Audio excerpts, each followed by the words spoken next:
Good morning, everybody. Welcome to RSA. So reminder to silence your phones, please. Please welcome your moderator, Ron Rather. Great. Haven't even said anything yet. That was amazing. And you're clapping for an attorney, even better. So really welcome everyone here. We're excited to be able to talk about a topic that's of interest to us, something that's not new, right? If you're a CISO, you probably are familiar with a lot of the issues that we're going to be talking about today. We're going to skip through the problems fairly quickly and instead focus on solutions. And we have an amazing panel of not just talented individuals, but great people here with us today. So John, would you like to start? Yeah, sure. Well, good morning, everybody. I'm John Olson. I'm the general counsel at Blackbaud, which is a software company that caters to technology solutions for nonprofits based in Charleston, South Carolina. I've been the general counsel for 15 years, and I've enjoyed it thoroughly. I work very closely with the CISOs that we've had over the 15 years, and I've seen that relationship develop from a very embryonic relationship to a very, very close relationship. And while I won't be going into any specific details, 3 years ago, we had a data security breach that led to a significant legal aftermath.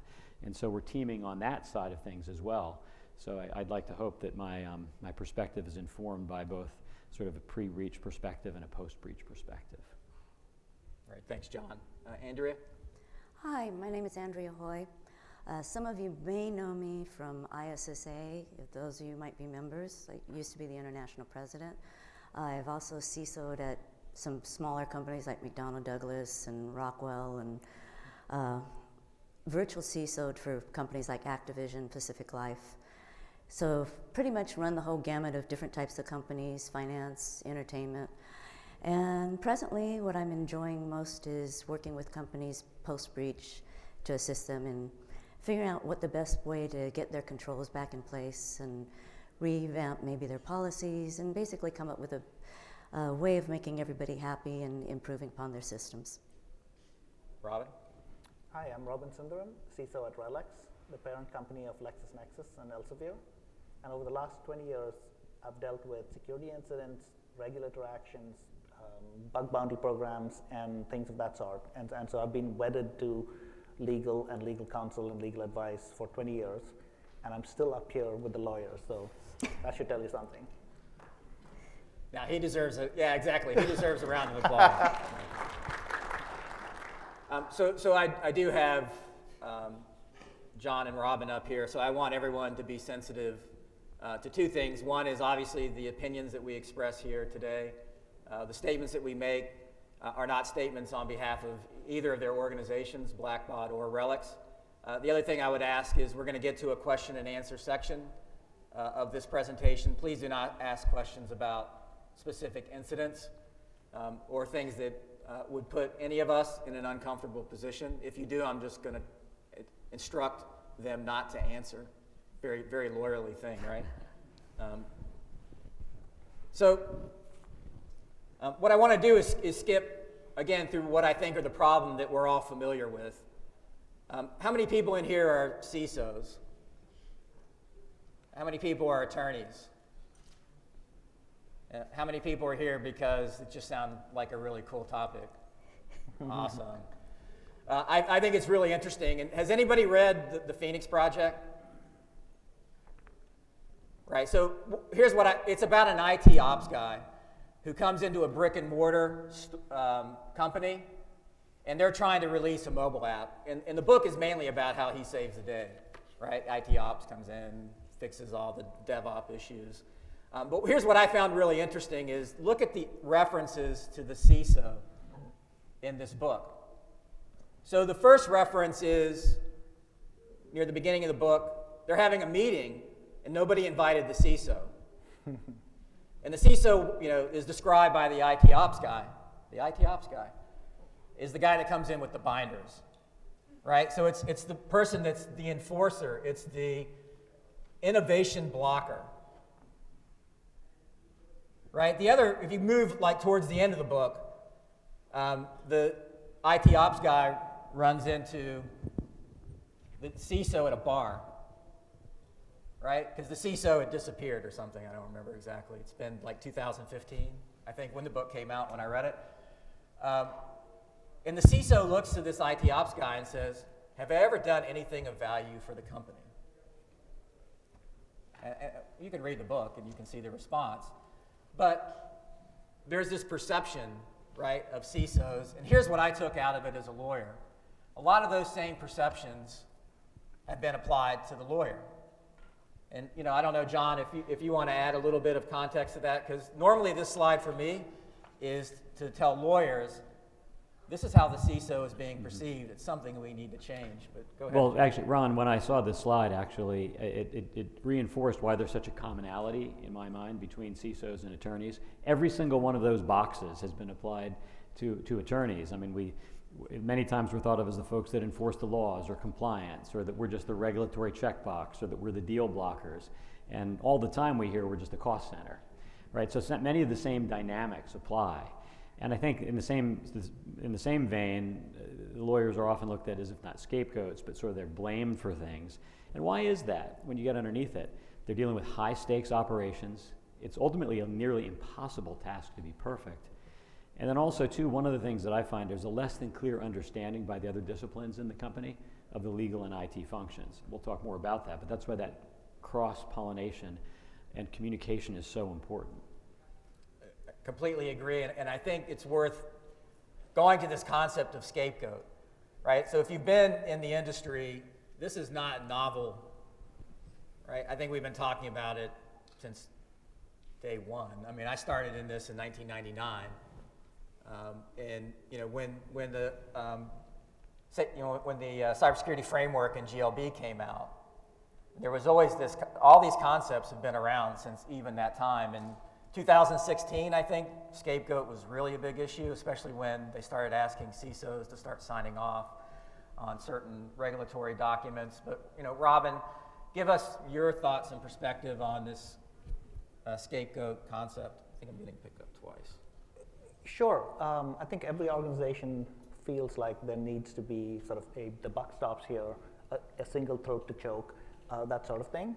And so when a security incident happens, it's automatically, depending on the severity of a security incident, either someone low down on the totem pole, the intern, right, and the person who's no longer with the company, or as you go up the stack, if it's a large enough security incident, you get, in some sense, to clear the slate by getting rid of a CISO and bringing in a new person. You may not do anything different, but by pushing out old management, and the CISO is sort of the most obvious target to say, look, we had a CISO, they screwed up, we're bringing in a new CISO. It's convenient, and I see it myself, right? When we're doing investigations and something awful happens, the first instinct is, who did something wrong, and should we get rid of them? And to change that from a blame game to a no blame, no shame thing is really hard at my level, looking at our ops teams, and to do it culturally as an organization is even harder, because everyone's looking for that piece of accountability. And the CISO is the easiest one. Yeah, Ron, can I extend on that too for a second? That's a great point, Robin. As I was looking, making some notes in advance of this presentation today, I read that the average CISO tenure is 26 months, which is very short, and it's particularly short when you compare it to 5 years, which is the average C-suite tenure. So, you have that phenomenon as well, and I found too, even if there's not explicitly a scapegoating phenomenon, that is to say someone specifically blaming an individual, there often can be a feeling of unease, which makes the workplace uncomfortable in a circumstance, and obviously leading to stress and work-life balance issues. But I have to be candid. I mean, I'm quite impressed though when I speak with CISOs. They approach the mission with that same intrepid fatalism that World War II bomber pilots did. so I give them tremendous credit for that. So It's funny because I used to belong to an organization called ISF, and it was quite a few of the CISOs from Fortune 200s. And we used to laugh about it because even though we knew so much under Chatham House rules about the company that we were about to change jobs to, because we knew the former CISO there, we would still go ahead and take that position. And we might as well have just been playing, musical chairs, because we knew exactly what we were taking over, we knew what the issues were, and yet we'd still go ahead and do it. So we'd still show up to the same meetings all together, but it's like, well, that was the nature of the beast. And we were actually surprised if any of us stayed in the same location more than 4 years. But that's the role of a CISO, right? So it's really interesting to me because one of the reasons why I think this topic is timely, it's a conversation we've needed to have for a long time, but I think it's particularly it's particularly relevant right now. So it's not just the turnover, Andrea. And since you're a virtual CISO, what's interesting to me is the exodus of really talented individuals from being CISOs in one organization, right? And a lot of the people, and, Andrea, I include in that, are becoming virtual CISOs because, frankly, they can spread the risk. So why don't you talk a little bit about that, Andrea? So one of the reasons I stopped doing CISO work as a full-time job was I thought I was becoming the meeting queen. It's like if anybody wanted to try finding me, I was usually in a meeting trying to address something, and yet feeling very reluctant to feeling like I was actually successful in navigating what was happening and actually pushing the program forward. I think in one company, one organization, after about 8 months, we still weren't able to get an MDM program off its feet. And I'm sitting there going, this is very frustrating. And I find when you're a virtual CISO, what's nice about it is that they approach you when they're ready, they've got the budget, and they're willing to go forward with an effort. So you've got the organization already on board to successfully put a program forward and get it completed. And they're not going to waste money paying you on something that they're just going to have you sitting in a lot of meetings and not getting anything accomplished. Well, at least hopefully they're not. But it's a lot more rewarding, I think, from that perspective than the normal CISO role. So, timing is everything, and while we've been thinking about these issues and to a certain extent trying to leverage better communication, better interaction, I don't see us making progress, frankly. So from 2016 to today, I don't see that the lines of communications are improving. I don't see us performing better as a team in front of boards or C-suite. I mean, a lot of the issues that we've been wrestling with from a policy or even an implementation operational perspective continue to persist. And so the Uber and Twitter events of last year, to me, give us an opportunity to focus again on, I think, these important conversations and something that might resonate with those audiences that need to begin listening and reacting and being engaged on these issues. So as I said, I don't want to spend a lot of time on the issues because everyone's somewhat familiar with Uber and Twitter. And sort of sort of how I'm how I'm trying to distinguish these two and get us thinking about it is one's a scapegoat, arguably. We can debate that. Please don't debate that here. That's not the point of this. The other is a whistleblower, right? Sort of what ought to be getting us thinking, both as CISOs as well as general counsel, about how are we treating our information security personnel in our programs? Why are we creating scapegoats? Why are we creating an environment that enables a whistleblower? And here's the one thing I'll throw out there just for everyone to think about.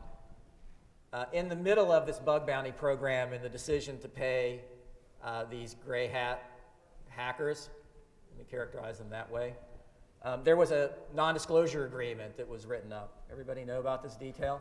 And this non-disclosure agreement was reviewed by the General Counsel's office.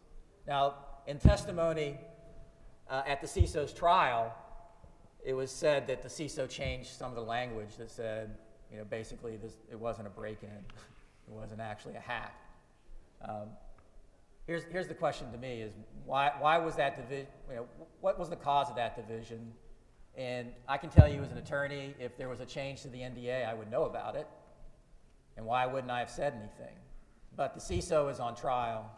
Nobody else is. And we won't even go down the road of talking about the Uber CEO and the issues that were going on at that point in Uber with everybody knows sexual harassment and all the other things that were going on at Uber. But the CISO, I don't know how many people, CISOs in here, saw that and said, what? Why is the CISO being scapegoated here? Right? I mean, that's my colleagues on the CISO side, that was certainly their reaction. Go ahead. Yeah, also too, I mean, I know we're not going to go into the detail of the legal aspects of the Uber and Twitter matters, but I think it highlights the point that you're trying to make, Ron, that about the importance of culture and the connection between the CISO and the GC, both individually and also in terms of their staffs. Because what I find interesting about the Uber case in particular, was this person to blame or that person to blame, is what was the environment that led someone to do that? What was there a lack of transparency in that organization? Was there a fear of retribution? Was there just poor communication? Like what caused a human being to make those, frankly, very bad decisions? And are those the type of cultural things that we can root out of our organizations in advance and thereby save that from happening to our organizations? And, to go on that point, culture seems to be really important. I mean, every time you go and you join another organization, you can always immediately feel what the culture is in an organization. And you'll get into organizations like as a CISO, where maybe you'll find something that isn't exactly appropriate on a server. And depending on what the culture is of the company, they may say, no, let's not say anything outside of our organization about that. And then it really turns into an ethical question, right? For us as the CISO, what do? How do we report this? Do we become a whistleblower? Do we leave the organization?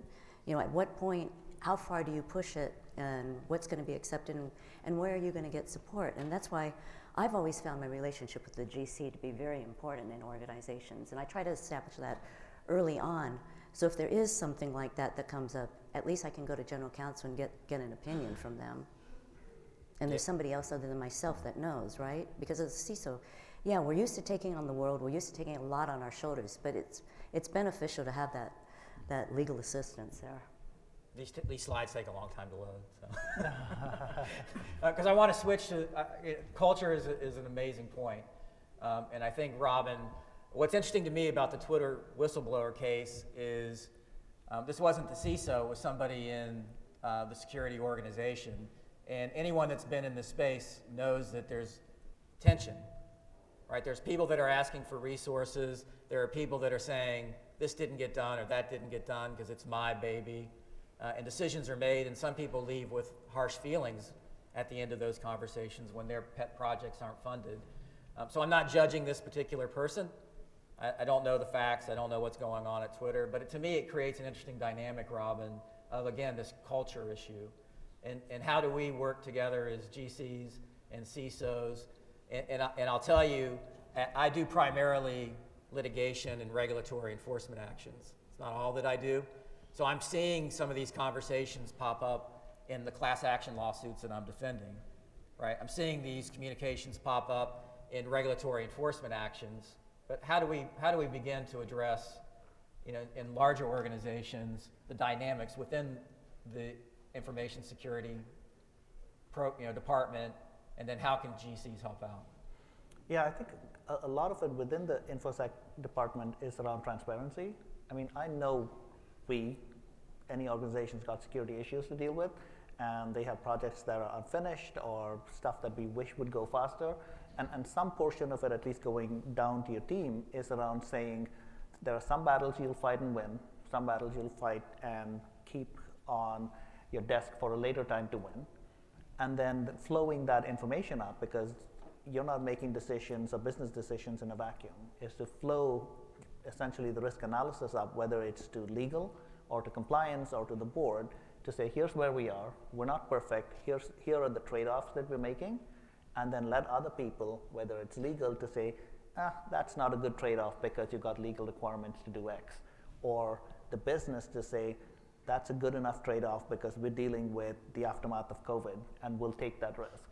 And so I see the CISO and the information security department more as a risk analytics and to present information for other people to say that's a good enough trade-off or not.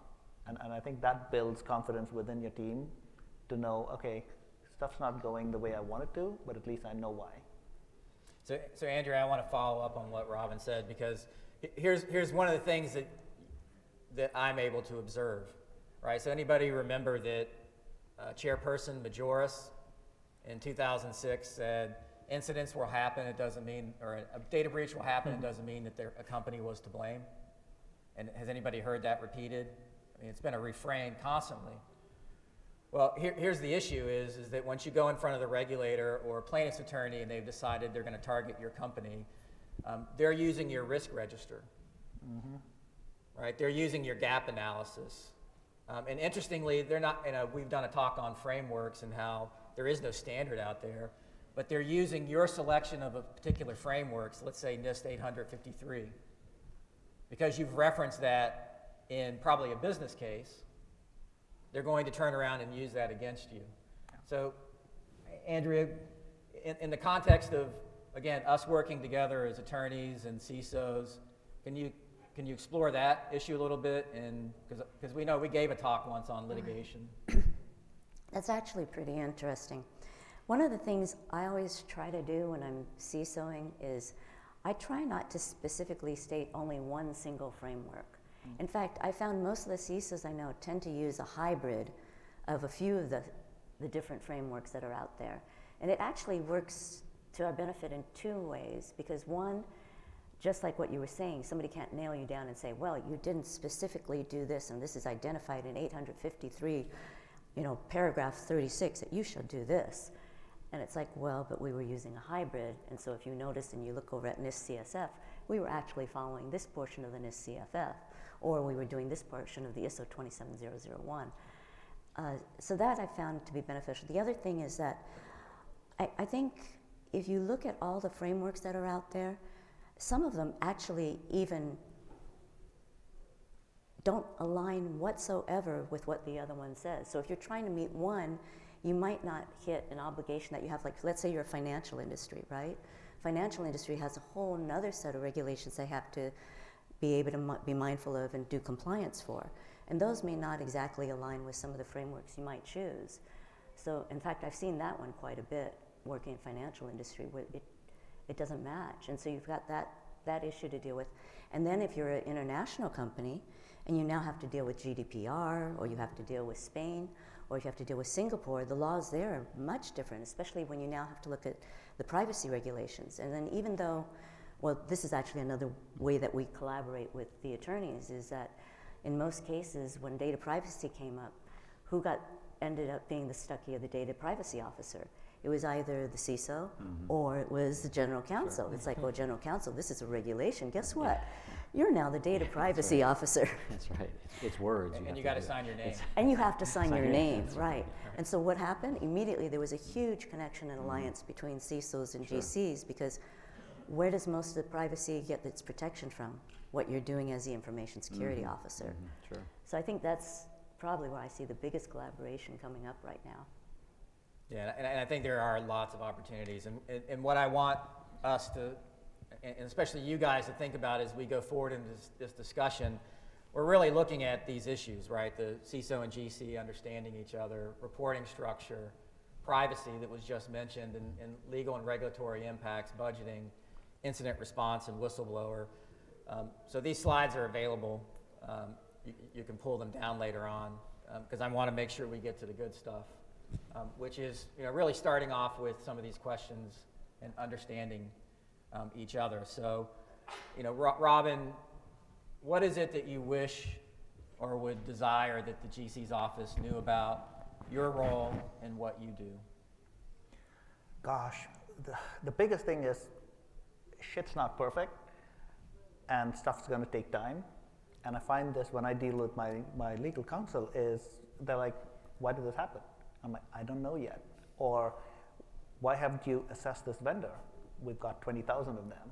And did someone access this data? We don't know yet. How long will it take you? A day? 6 days? 2 hours? And so there's a timing issue, and there's a you should know the answers issue, or you should be able to find the issue, the answers. And that's all CISOs know. Sometimes we're not logging stuff. Sometimes we don't know there's a system on the network.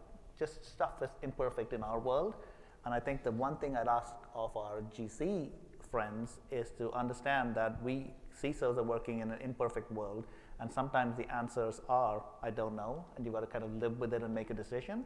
And then the second is, there is a speed element, and just because of the scale of data, you can't do things as quickly as you would necessarily like to. So Robin doesn't know this, but that kind of segues into you should have lawyers that are understanding technology, lawyers that are understanding information security, and a risk-based model and what that entails. And I was going to put this shirt on underneath my suit and then take my tie off and start undressing in front of you, but I figured that might shock a lot of you.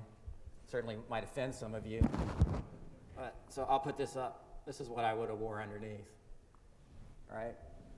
But here's the point. If you're an attorney out there, you're here, which is great, because if you're here, you're learning about all the issues that I think are going to be better servicing Robin and the CISO. Like, I appreciate those issues. Sure. And can dialogue with you. So John, what would you like the CISO to understand about general counsel and your role and how you guys can work together? Yeah, it's not actually that far apart from what Robin said. I think the first thing to understand is to realize there's a tremendous identity of interest and tremendous commonality between the two organizations. We're really mirror images of each other playing on different fields. I mean, if you look at the same skill sets, I mean, both of, law and CISO, very analytical, very compliance-based. How many times have I gone into meetings and people are a little suspicious of when the lawyers come in, right? So, it's like, are you really here to help us? But in the case of working with the CISOs, we really are. We've instituted a lot of connections, some by choice and some by circumstance have been forced upon us. But all of those collaborations have been really fruitful. And I would just say, don't view meetings with the general counsel or law as a check the box, or okay, we got to do this thing, then I'm going to go back to my day job. There really is an immense identity of interest, even though, as I said, it's sort of like people with the same skill sets just playing different sports.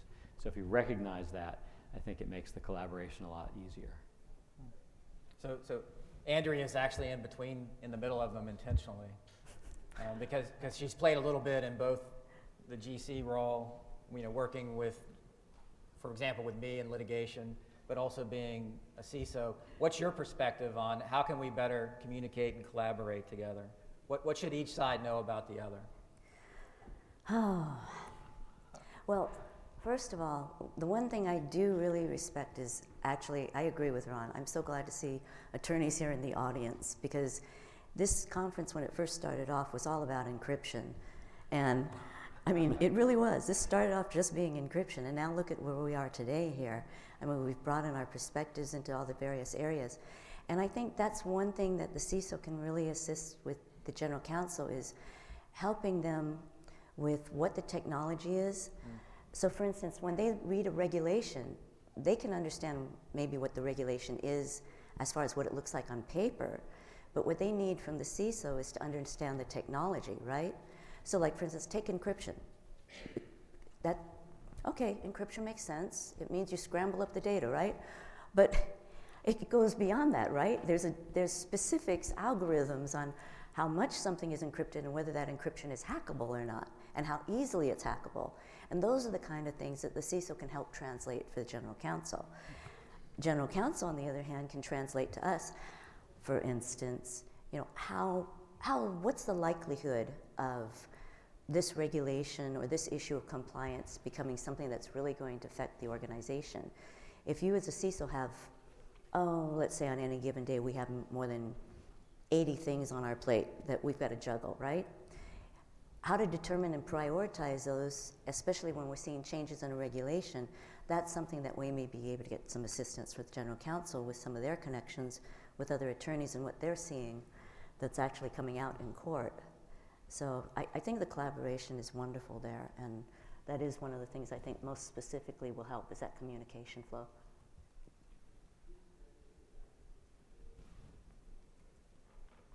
So, and again, we could spend a lot of time just talking about these specific points, right? So it's really about beginning to understand each other and understanding, frankly, that we have a lot more in common than we have at odds with each other. And I think we've talked about some of that today already.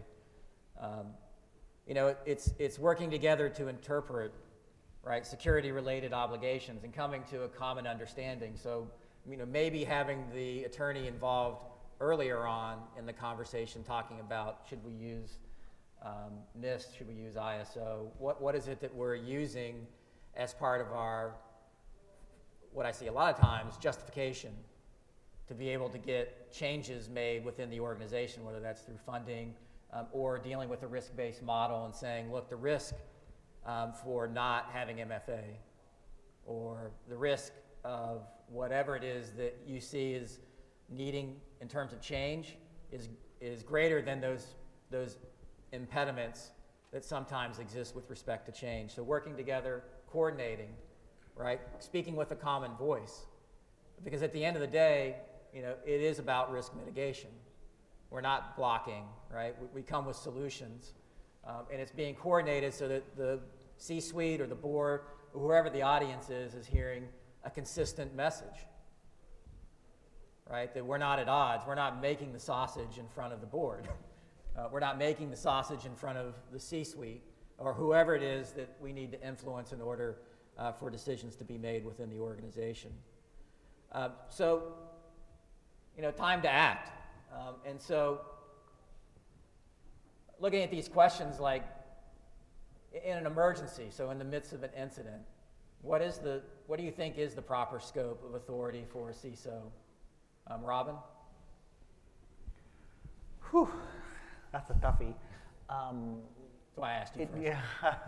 In our organization, the responsibility is split between the CISO and the CTO. And that's really just because the CIO or the CTO runs the operational systems. But in terms of taking down systems, cutting off the network, saying you will not bring this application up until we say so, all of that is really the CISO's call and then pushed down to the CTO. And we'll talk about this, I think, on the next slide, but there is a tension there, right? Because often the CISO reports to the CTO, and the business wants these systems running. And so it's a tough ask to tell the CISO to tell your boss to shut down the system that his boss wants running. And so there's a whole tension there. But generally, in our organization, we've got the authority to say you will do it and get support from the rest of the organization. And I think that's how it should be, honestly, just because incidents happen and move so quickly that every hour you waste on kind of getting through a decision process is possibly 20 hours wasted on the back end. And so you're absolutely right, you need to codify it so that people know who's responsible when they can do it. Yeah, and containment and remediation, you have very different conversations in the context of an incident response. But hearing, John, what Robin just said, how can the general counsel and legal help Robin with those issues? Well, again, it starts with that fundamental basis of communication that's established from even before the emergency happens, right? I mean, you need to have those building blocks. And so some of the things, I mean, I'll just tell you some techniques that I've found useful to help build that relationship and those connections early on is one, you know, each organization, and this isn't just a CISO law thing, but it goes actually throughout all functions in a company, you know, get out of our own silos, particularly in our very remote worlds. I mean, the literature that I've read indicates that teams in a remote world are very good at meeting each other, but they very rarely cross-pollinate because I guess they don't feel like they can, you know, Zoom bomb the marketing call or something like that. So the key is, you know, how do you get involved in those things? We're fortunate, we have a set of reporting up structures, you know, sort of a working level, IT group, and then sort of a more management level, and then up to the board level. And I hope that we've seeded that with the appropriate legal resources, making sure there's dedicated advisors on the legal and regulatory side at each step of the way, integrating closely with, you know, on both privacy issues and non-privacy issues. And then one other thing I just have to throw in that I think was useful, it's helped us a lot, is integrating the IT organization and the CISO organization into our E&O insurance program and process. Because, you know, hopefully, you know, you never want to have your insurance triggered, but the whole process, it forces you to take a holistic view at your risk that in turn will be reviewed by a third party who's going to underwrite your insurance. And so it creates a set of communications, and that's actually what forced us to do some tabletop exercises ahead of time. So I guess this is a roundabout way of saying by setting the groundwork and doing these tabletop exercises when the emergencies happened and we needed to kick into gear, at least we weren't totally like deer in a headlight. And the other thing I would add is, sort of that contract management component of this as well. So you may have vendors, either that are coming in, or more critically customers, that are imposing information security standards on you. Like, you will comply with NIST 853, or you will have a SOC Type 2, SOC 2 Type 2 audit. And I think that's another opportunity in which the General Counsel's office and the CISO can collaborate early on. So just having good contract management and knowing what all of those agreements require, as an example, and making sure we're mapping that against what the CISO's office is doing in terms of assessing the environment, and then having a cohesive presentation to the company, which in turn enables me as your attorney to have a cohesive, consistent presentation to whoever it is that's trying to poke holes in what we did. So, Well, go ahead, yeah. I'm sorry. I think there's even more there too, though. If you think about the whole incident response process, right? I mean, a lot of times it's hard enough as a CISO just to get the budget for one incident response plan. And some of the things we've talked about before is engaging another incident response party when there is a breach so that it can stay under privilege. And so there's some of those things that if you can coordinate that in advance with General Counsel, how you're going to do that. Are you going to have a data breach coach contract prior to an incident? When you do your tabletop exercises, at what point are you going to call that third-party incident response team in, right? Compared to what you're going to do internally with your own team. And then the other thing is, going back to when we were talking about the whole scapegoat issue. I mean, I hate to say it, but at a certain point, we all as CISOs are fairly intelligent. We know when things are not going the way they should be. So what do? We document. And we document a lot. And I know these two don't want to hear that, but we do. We document. We all want to hear the truth, right? Because the truth is the only way we're going to be able to work together and deal with the Right. issue. But it creates a culture, Yeah. right? And it's snowball effect. Yeah, so I think it has to be talked about. I mean, you got it. It's an elephant, and it's a big one. It's but a it great can, segue into how can we promote the CISO success? Because what I hear is that we have a culture and we have a structure that is fomenting failure in some respects, or at least failure from my perspective of the organization as a whole. Right? I'm not talking about the CISO's conduct in documenting Right. because they're not being heard. I'm talking about the risk profile of the organization as a whole, because that culture and that conduct makes my job really hard, right? Exactly.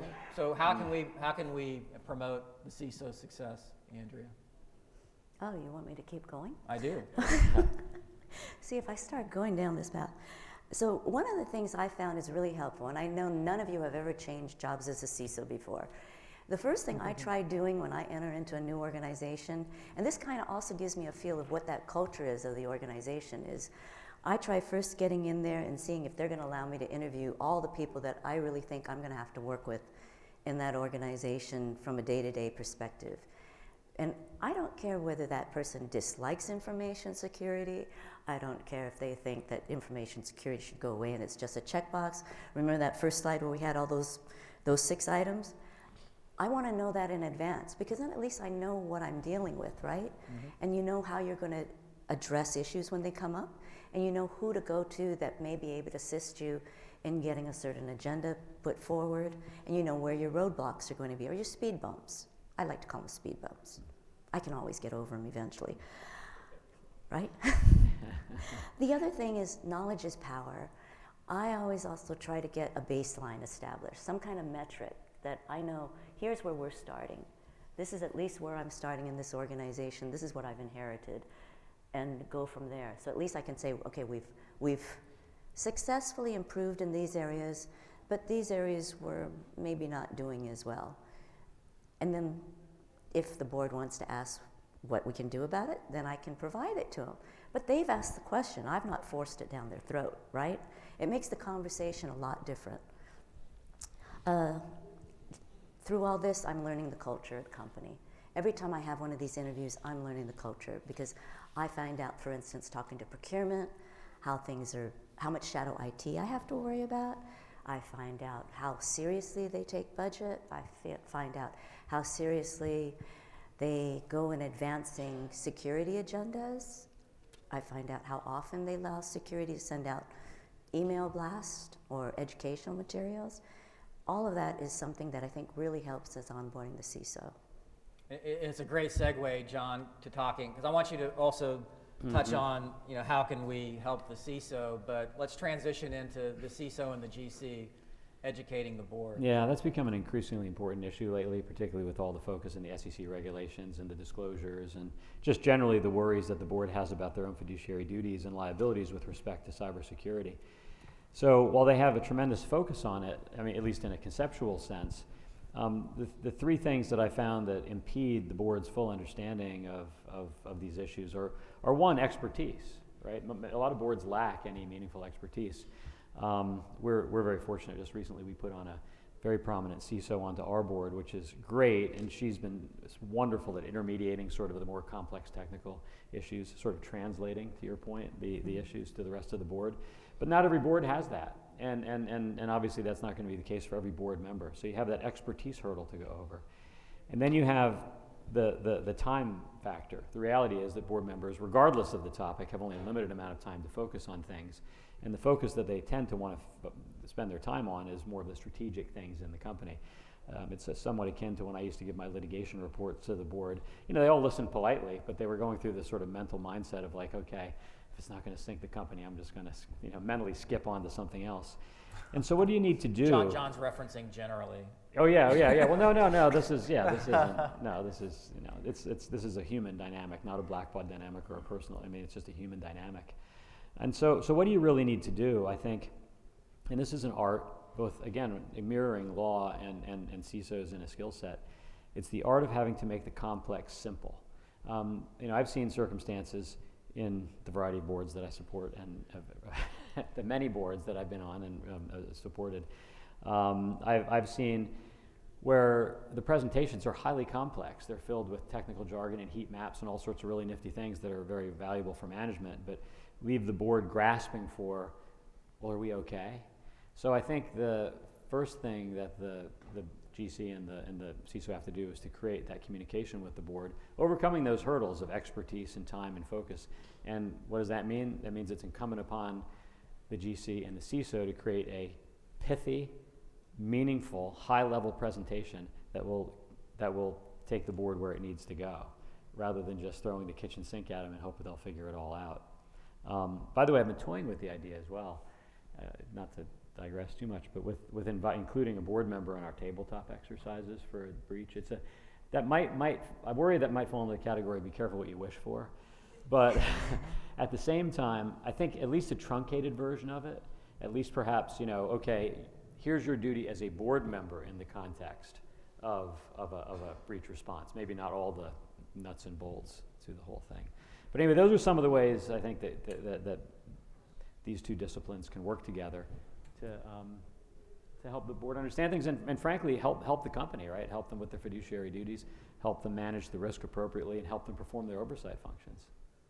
So Robin, what would you like to see either based on your experiences or your perceptions, how would you see the GC and the CISO working better together in terms of the board or educating the C-suite? Yeah, I think it's around simplicity in education, right? If you can explain your security presentation to your legal counsel, it's probably going to be okay going to the board as well. And so I always take my presentations and run them through my legal counsel to say, okay, is this okay? Is there too much detail? Is it too technical? That sort of thing. And the second piece of it, the first question you have, boards usually want that one accountable person to come in and do a presentation, and that's fine. But you should be reaching out to your general counsel and saying, like, what do we do around incident response? What do we do around protecting ourselves from a cyber insurance perspective? And then taking those answers from the GC and weaving it into your security presentation. So although they know there's 20 different organizations involved in the security presentation, you're still the accountable one. And that's worked out really well for me in the past, just working with my general counsel, making sure they can understand stuff I'm going to the board with. So we have 5 minutes left for this session.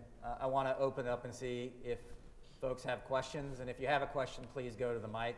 If not, we have 5 more minutes of material to present.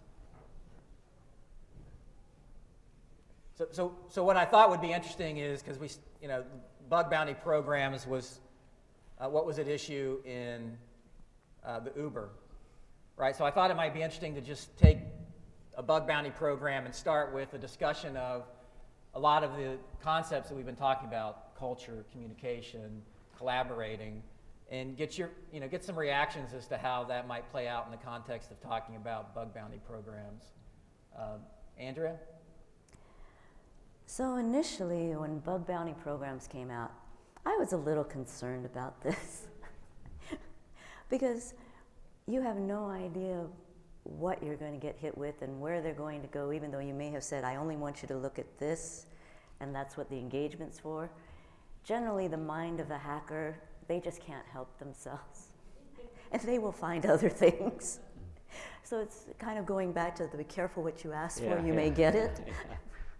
But I do see value in it, because if you're going to get hacked anyway, why not get hacked by a friend and a foe, right? And know about it in advance. The only problem, though, is you have to make sure your organization is fully committed and they're going to turn around and then address the issues that were found.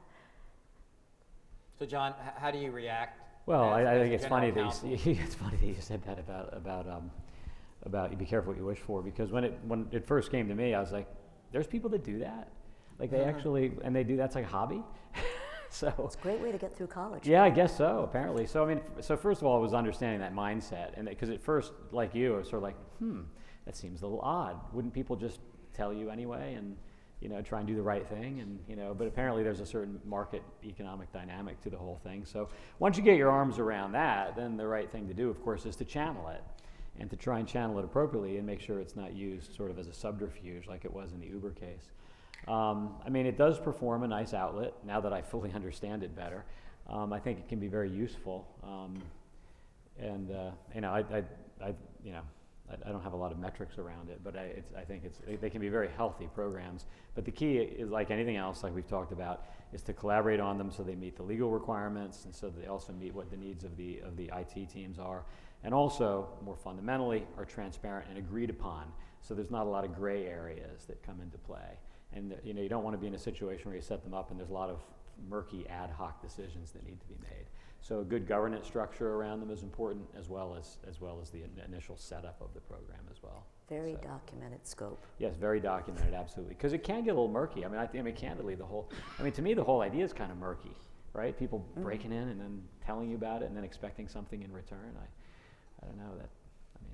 It's kind of, if I think about the evolution of bug bounty programs, it's coming out of the concept of active defense. And if I think about honeypots and putting honeypots out there and sort of what that begins to create in terms of data and information, but switching, active defense, bug bounty programs, Robin, what would you, in thinking about this type of program and putting whether it's bug bounty or something similar, what would you like to see from the General Counsel's office? I think it's around guardrails. We think, like from a CISO perspective, I personally think that bug bounty programs and active defense programs are fabulous force multipliers, but they have their own risks to them. And that's where our legal counsel and other legal counsels can step in and say, okay, here are the risks you're taking on by going through a bug bounty program. Here's how you can protect yourself, right? Whether it's saying you only use gray hat hackers within the US, or you only test certain types of applications, restrict certain types of payments, all of those guardrails are stuff that we CISOs are blind to, and legal is acutely tuned to. And so what I love about our collaboration on bug bounty programs is that we bring kind of the huge value proposition along with a chunk of risk to the organization, and legal comes in and says, let's shape it a little bit so you get most of the value and much less of the risk. And that's the collaboration that I love.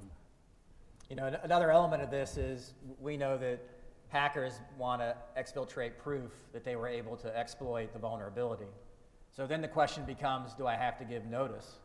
Is that a breach? Right, so being able to start talking about those conversations in the context of a bug bounty program, having that discourse and actually thinking through some of the elements of that, because I can tell you right now in litigation from regulatory agencies, they're using our risk registries to say, you had a vulnerability, and here's what's interesting to me is they're also saying you didn't mitigate it fast enough. So we had something on our risk registry. We had a plan to address it, but the threat actor was able to exploit that vulnerability before it could get mitigated, and they're still saying you're to blame. Right? So think about that. I mean, it's something that we have to address together as a team, and you know, in the next few weeks, start having these conversations. Start thinking about how the GC and the board can better communicate together. We talked about tabletops, and one of the things that I believe in is communication and having these conversations. So we may not have the board member at the tabletop for the incident response, but I think we need to have these types of workshops or meetings where we're talking about these issues and all of the interested parties are involved, including maybe somebody from the board. So think about doing that within, whether the first few months or in 6 months, starting to put some better organization together so we can collaborate and work together effectively. I know we're out of time. I think we end it on time. I have 10:30. I really appreciate everyone's participation, especially this amazing panel. If you have any questions, we're going to put together a list of takeaways that we're going to post on this RSA site. So you can go back and see that list based on our conversation today. Thank you. Thanks very much. Thank you. Thank you all for coming today. Please exit the room so we can prepare for the next speaker. If you have additional questions for the panel, please take them outside. Thank you.